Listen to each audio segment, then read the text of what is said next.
So this ed puzzle is going to prepare you for an important piece of the text that's going to show up in the reading today, and that's the difference between the Dinka and the Nuer tribes and how people are able to quickly identify the difference between the two tribes. It's always a question when I teach this book, how do they know which tribes they're from?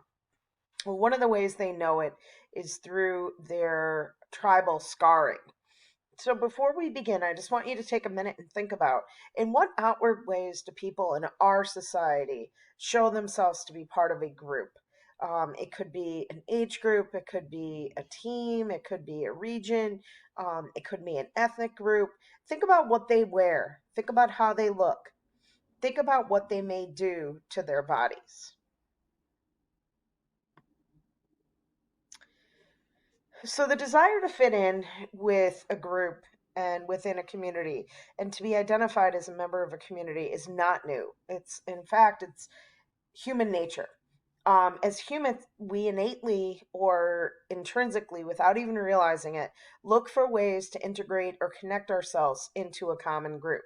From piercings to tattoos to the clothes that are on our back to the beliefs that we establish, whether they're religious or societal, we're in a constant search to connect with other human beings around us and hopefully a group that we can call our own.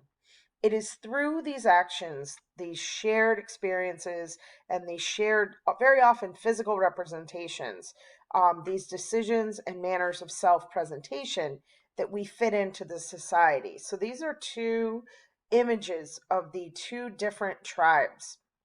And I just want you to take a moment to notice what is different on these two men. Now, they look very similar, they have very similar features, but you should be able to notice that there's very different distinctions on the scarring that they have on their bodies.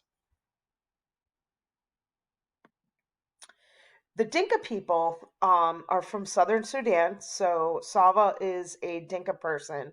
And the scarring to represent the Dinka people is not only a way to find your clan in society, but it's a full blown rite of passage. In other words, it's kind of like a coming of age thing. It's also a way to show that you're committed and connected to this particular group. You'll see in the video shortly that these scarification processes can be very painful. It's a way to show your commitment. The ritual can be is performed on both boys and girls at certain ages, and the scarring patterns tell a story of personal bravery, as the process of scarification is incredibly painful. Their skin is actually cut open and made to heal and almost be infected and inflamed, which is what causes the scar, as well as where a particular individual belongs. So even within communities, there are differences within their scarring. The belonging sought in this scene is one of the clan's ties. So different patterns are associated with different clans. So notice that this child receives their pattern very early on. This might be a rough draft of what this child will receive later in life. So what is scarification? We're going to watch a brief video.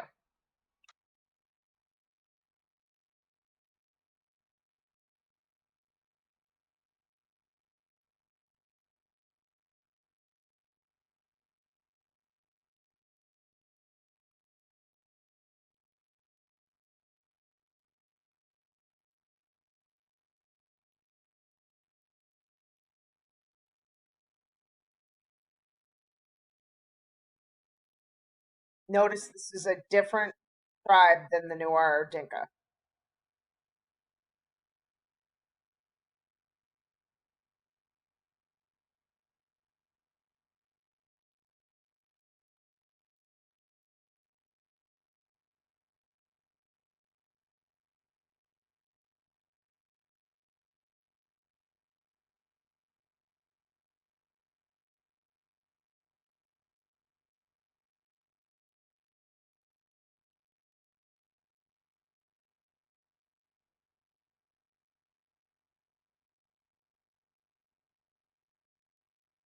So he needs to do this to join the community.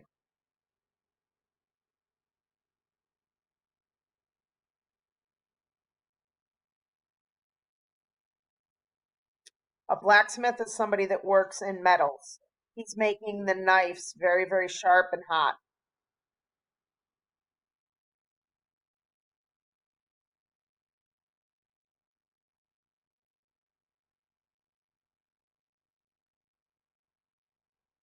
for pain.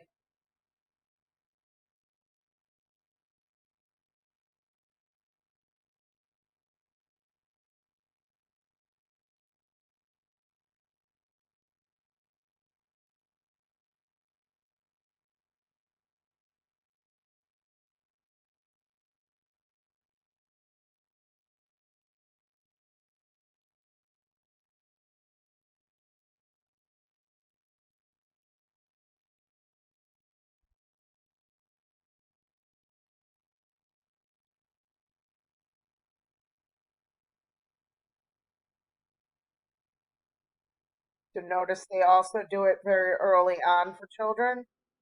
Don't mind this little boy.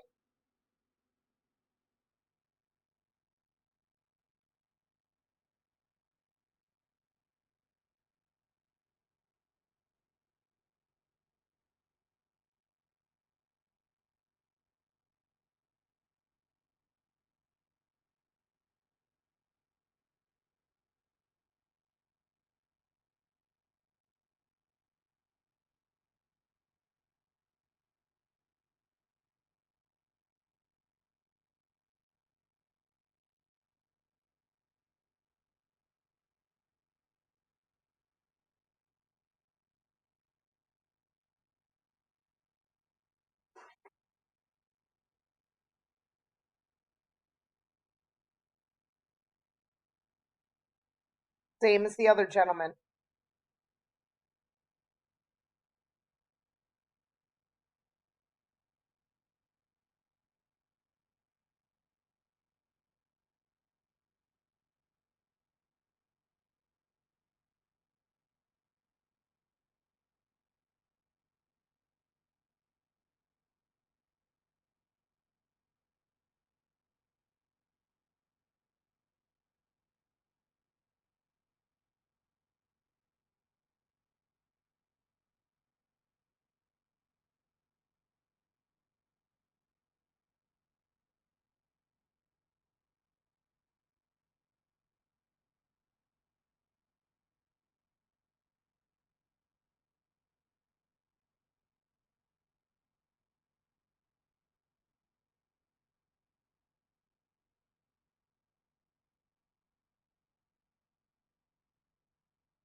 Is now part of that group.